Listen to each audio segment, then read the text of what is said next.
Live now with the 2022 Tampa Bay Buccaneers NFL exit report.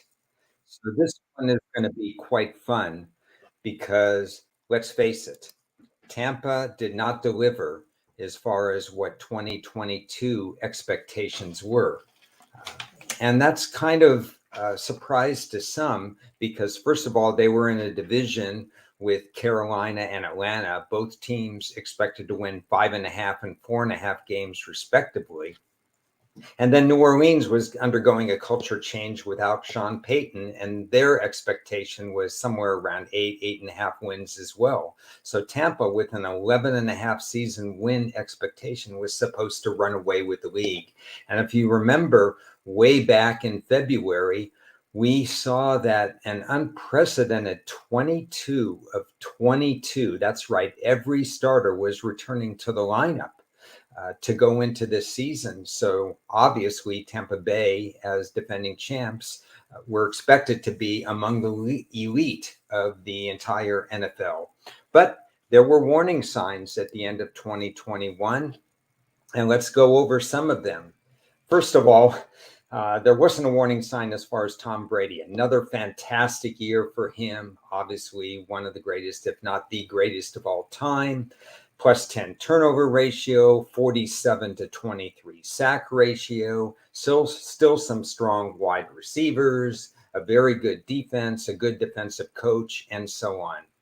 But in February, Tom Brady retires, and this time he didn't retire and for good, at least in last February 2022, but then he had a change of heart and he unretired.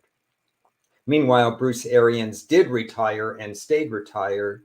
So Todd Bowles, the defensive minded coach, took over. And at the time, I endorsed the hire because Todd Bowles deserved this second chance to run a team. He was running a very veteran team. The team believed in him, and they felt that there would not be very many changes as far as where they would be in terms of the elite teams in the NFL with him running the show. However, the roster was not going to be the same.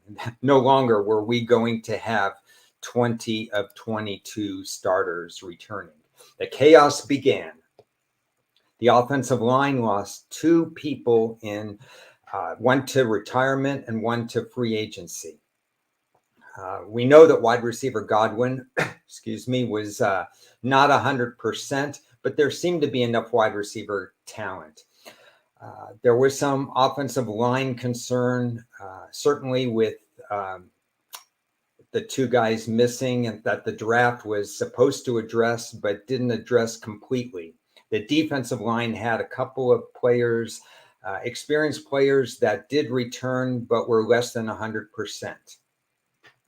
And Ndamukong Suh had been unsigned, and it looked like they didn't have enough money or the motivation to re-sign him. And of course, Rob Gronkowski was retired. And even though Tom Brady did come back and probably try to convince Rob to return, that didn't happen. And so a big loss at tight end, as we'll explore a little bit later. So the roster was undergoing some changes. The draft was okay. I gave it a C+. It was middle of the pack, probably in this very, very deep draft of talent, one of the deepest, if not the deepest ever. A C+ grade was only going to be around 16th to 18th in terms of the overall pecking order for the NFL, maybe even 18th to 20th this past year. So Tampa added some bodies. The focus was good. The ratings were decent, not spectacular. Probably, in my opinion, at that time, and even now as we sit, I didn't expect a lot of impact from this rookie class as compared to other rookie classes.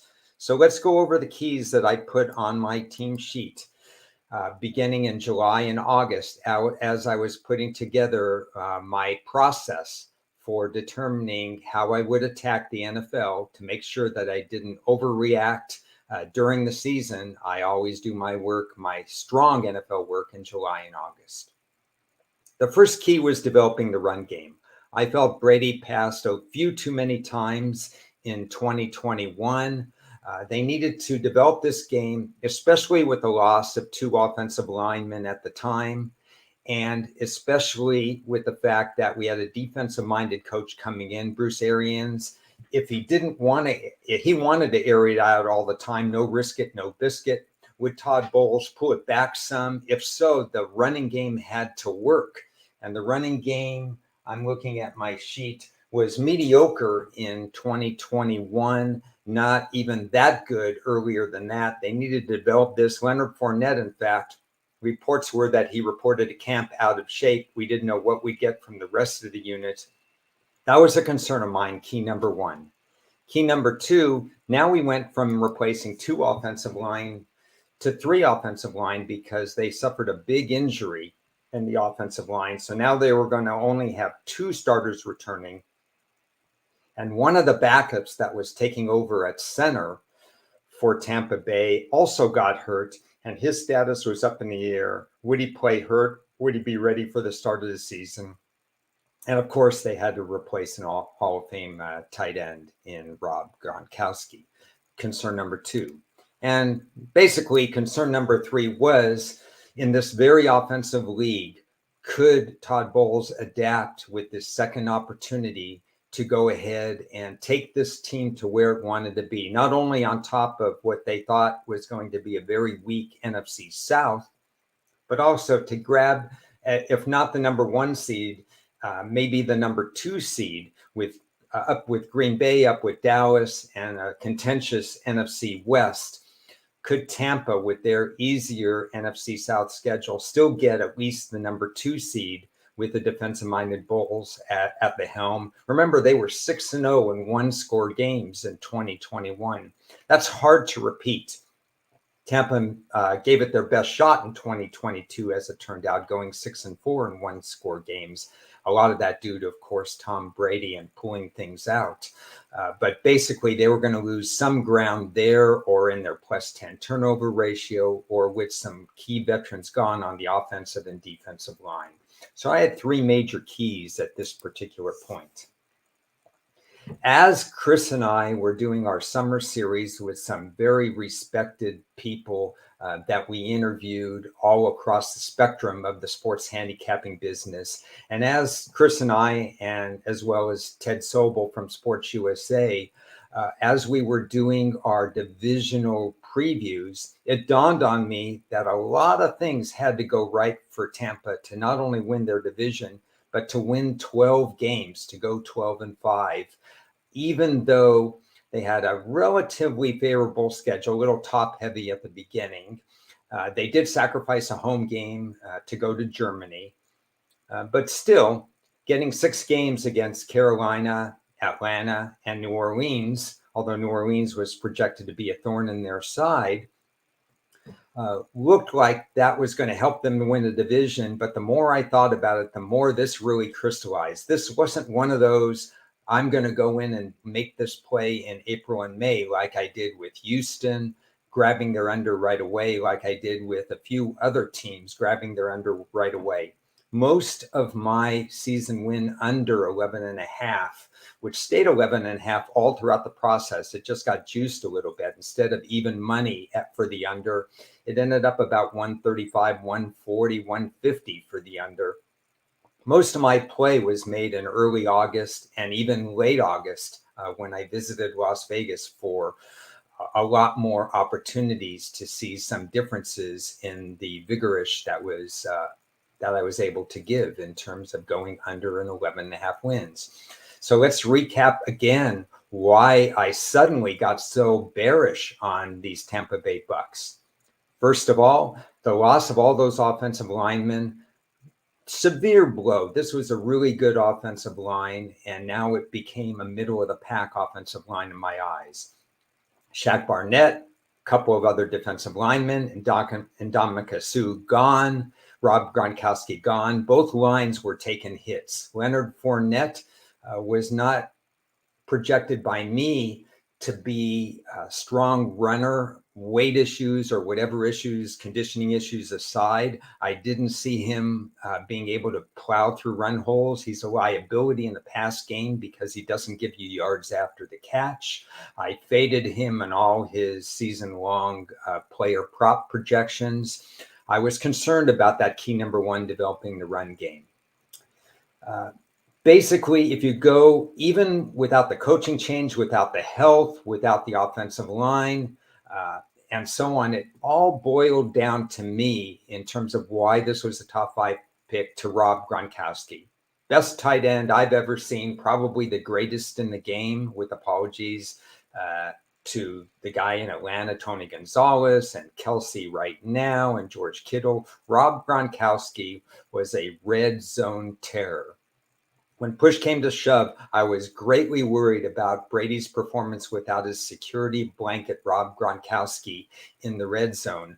I thought that would be an absolute problem for them, that they'd probably have to settle more for field goals than touchdowns, which absolutely proved out to be the case. They'd miss his blocking. They'd miss his being in the right place at the right time. They'd miss everything about him.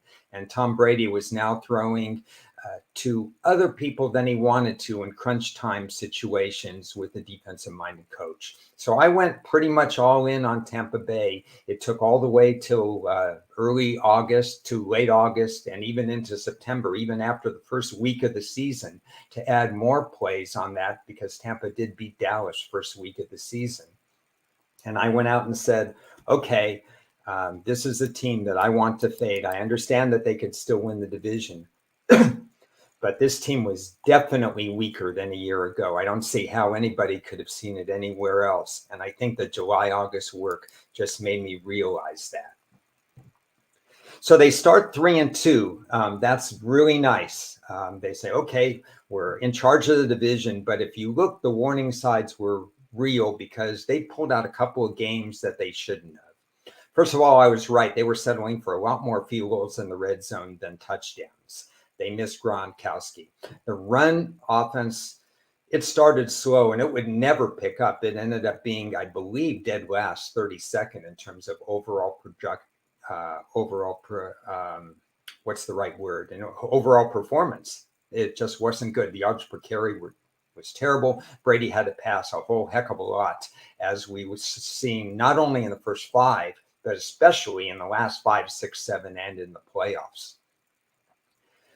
They got very lucky to beat New Orleans. New Orleans had them big time, and then there was that double suspension. New Orleans lost their defensive back. They got conservative offensively. Brady, as he's done throughout his career, got more opportunities to get on the field. He got in rhythm, and he willed them to a victory at New Orleans, which proved to be very pivotal. Both New Orleans wins, very lucky and very pivotal in terms of how New Orleans faded and how Tampa was able to somehow win the division.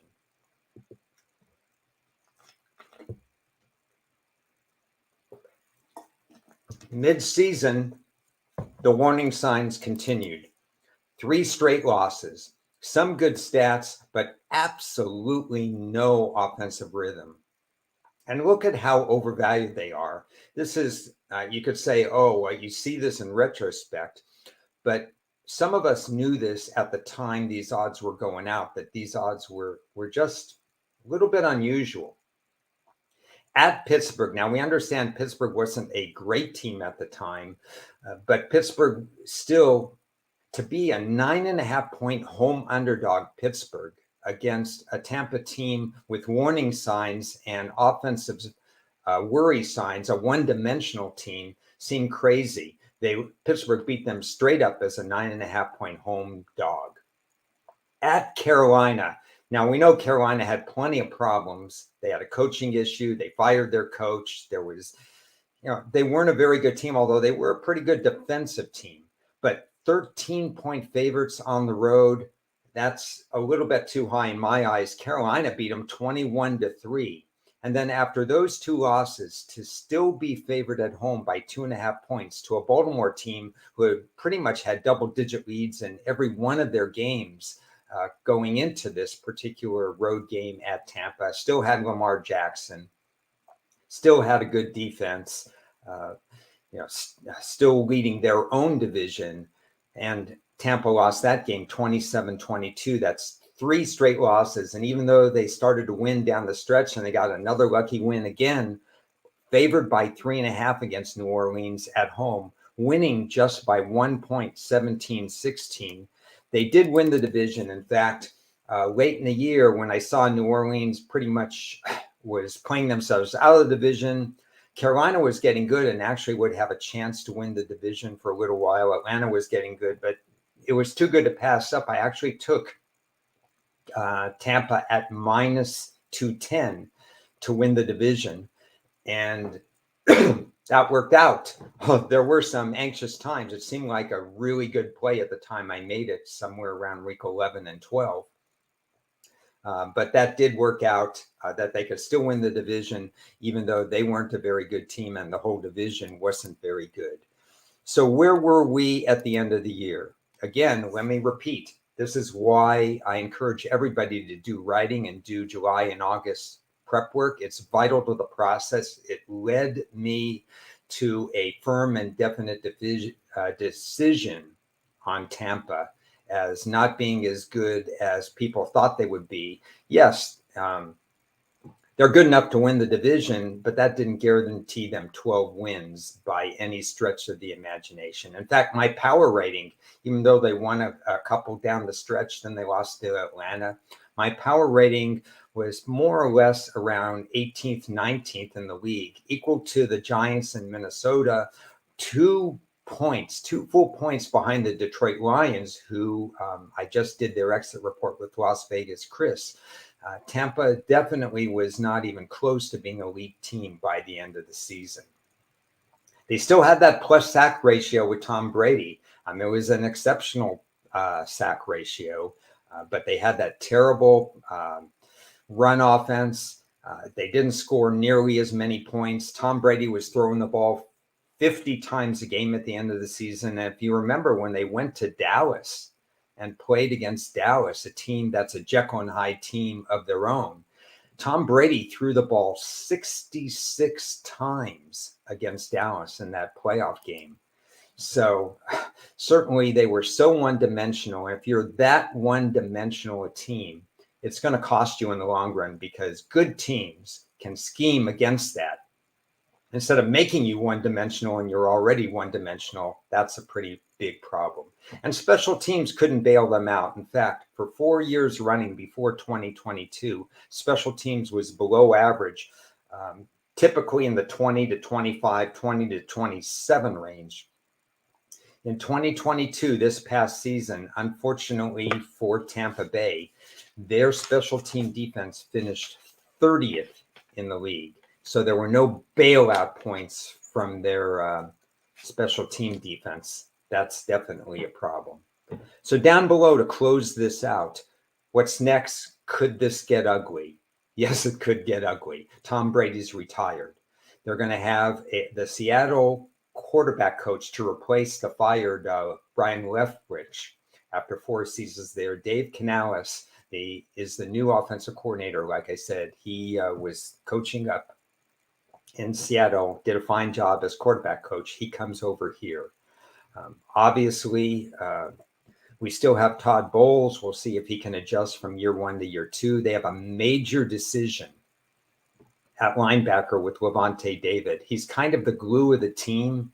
And I think this could be a really problem area, because when you lose somebody that important, like a Luke Kuechly to Carolina, Lavonte David is similar to that. The other veterans or aging veterans, there's a concern that with a youthful secondary and the loss of David, we'll see if he gets re-signed or not, that this team will lose some of its institutional memory, and some of the other defensive stats may drop just a little bit. They'll get healthy at offensive line, but obviously the 2 people they lost, one through free agency and one through retirement, are not coming back. So it's still going to be about the same or a little bit better offensive line, but not what it once was. And when you're not blocking for Tom Brady, you're going to give up more sacks. The sack that they've been allowing 20 to 25 per season. If I had to guess right now, without the benefit of free agency and without the benefit of the draft, I would say Tampa is in line to give up between 35 and 40 or more sacks for 2023, which would be an additional, let's say, 15 negative plays that they didn't have this past year. So I'm going into 2023 bearish on Tampa Bay. We'll see what they do with their season win total, because we still have to flesh out whether Carolina has a direction and a draft that suits their purposes. And obviously they have a lot of holes to fill offensively. Atlanta has a lot of issues that they have to deal with. And New Orleans is kind of in the same boat as Tampa, a defensive-minded coach who saw its offense just disappear without Sean Payton. Does anyone want to come here to play without Tom Brady and to sign on with Tampa Bay? That's a key question that we're going to have to ask as we're 2.5 weeks away pretty much from the start of free agency. And when free agency hits, we'll kind of get a read as to who's leaving and who's coming. But I'm a little worried about what Tampa Bay is going to look like for 2023. So that's why I think at this point, I would say not only don't they win the division, but my first inclination is to fade them, even though we're not going to get an 11.5 number, not even close. We're probably going to get at most a number 8 for season win totals. Could be much lower than that. So we'll have to wait and see. But right now, I'm bearish on the Tampa Bay Bucks. That's it for the Tampa Bay preview. I'll be back a little bit later on today to do another team from this division. In fact, it will be the Carolina Panthers, which will be an interesting team to cover as well. Hope you've enjoyed this one. Please subscribe to my channel. You can find all my exit report videos on YouTube, on my YouTube channel. Follow me on Twitter. You're probably already following me if you're watching this, but pass the word on to others. I'd appreciate it, and look forward to doing more content, not only in the Exit Report series, but with other people throughout the NFL draft season and as we get ready for 2023. Thank you, and we'll see you again down the road.